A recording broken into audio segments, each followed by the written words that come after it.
कश्मीर के पंडितों को जब औरंगजेब ने हुक्म किया कि सब इस्लाम धर्म को स्वीकार करो, नहीं तो कत्लेआम कर देंगे, और किया उसने बहुत कत्लेआम, समय दिया उसने।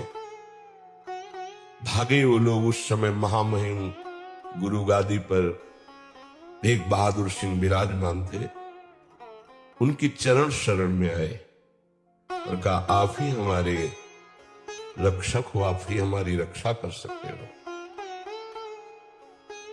उन्होंने कहा, जाओ और बादशाह से कह दो। पूरा चरित्र तो बड़ा है कि अगर तेग बहादुर सिंह को इस्लाम स्वीकार करवा दो तो हम बिना किसी शर्त के सब कश्मीरी पंडित आपकी आज्ञा का पालन करेंगे। एक को परास्त कर दो तो हम सब परास्त ही हम स्वीकार कर लेंगे। फौरन उसने बहुत ही अन्य धर्मों की तरफ उसका नकारात्मक भाव था। उसने आदेश किया बंदी बना के तुरंत तेग बहादुर सिंह को दिल्ली में उपस्थित किया जाए। सैनिक गए। बल विक्रम गुरु गादी में प्रथम से चला आ रहा है। उनके पार्षद और उनकी सेना तेग बहादुर सिंह की स्पर्श नहीं करोगे। गुरु तेग बहादुर सिंह के सामने शर्त रखी कि बादशाह के सामने तुम चलते हो या तुम्हें बंदी बना के ले चले। उन्होंने कहा, तुम चलो। कहेंगे तुम्हें बंदी बनाने की जरूरत नहीं। बहुत ही नाम कीर्तन होते हुए, भगवत भक्ति का प्रचार करते हुए, खूब झूमते हुए पहुंचे। बादशाह ने तत्काल उनको काबू में किया। देखा कि अब वो तो अपने वैभव के साथ बंदी बना लिया और कहा, हमारे धर्म को स्वीकार करो। तो उनका, दुनिया में यदि एक ही धर्म चलाना होता तो भगवान ने अन्य धर्मों की स्थापना क्यों की?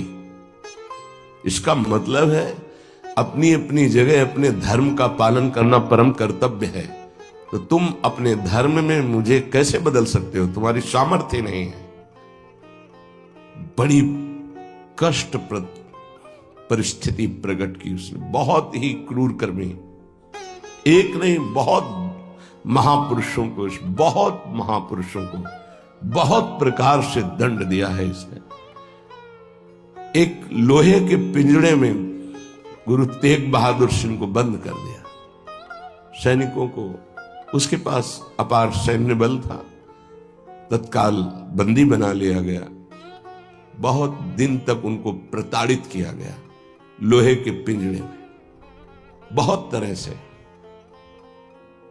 हर बार वो उनसे जब पूछते, अगर आप स्वीकार करें तो जो पद कहे, मैं अपने राज्य का बादशाह था और मैं दे सकता हूं। अगर नहीं स्वीकार करते तो परिणाम तुम्हें भयंकर भोगना होगा। तो उन्होंने हंसते हुए कहा कि प्रभु ने जिस धर्म में मुझे स्थापित किया है, तेरी सामर्थ्य क्या है? कड़वे ही शब्दों से, तेरी सामर्थ्य क्या है कि मुझे परास्त कर सके?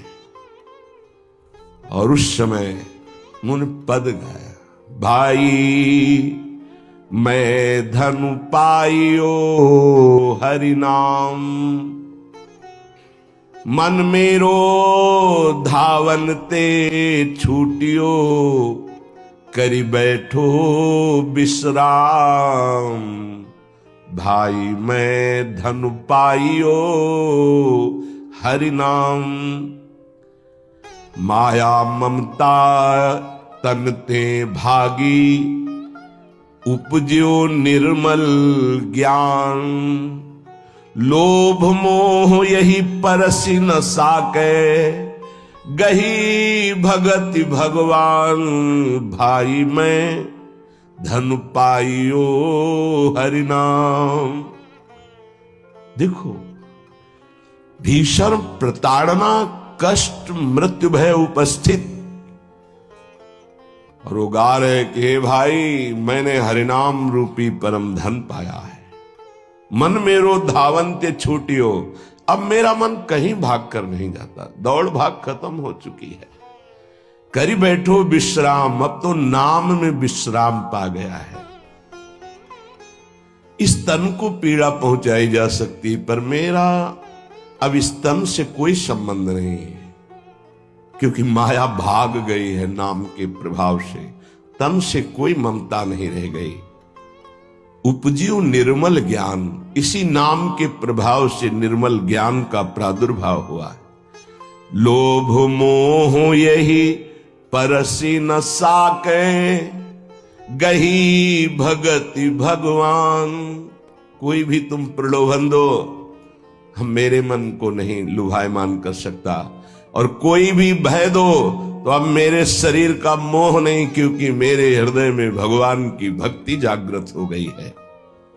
जन्म जन्म का संसार चूका, रतन नाम जब पाइया। तृष्णा सकल विनाशी मनते, निज सुख माहि समाइया। जन्म जन्म हो गए भटकते हुए, अब कोई संशय नहीं रहा।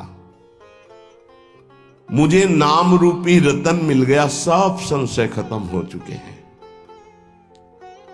जीने की भी तृष्णा खत्म हो चुकी है, सकल वासना नष्ट हो चुकी है। मेरा मन निज सुख में समा गया है। जाको होत दयालु कृपा निधि, सो गोविंद गुण गावे। कहु नानक इह विधि को संपय, को गुरुमुखी पावे।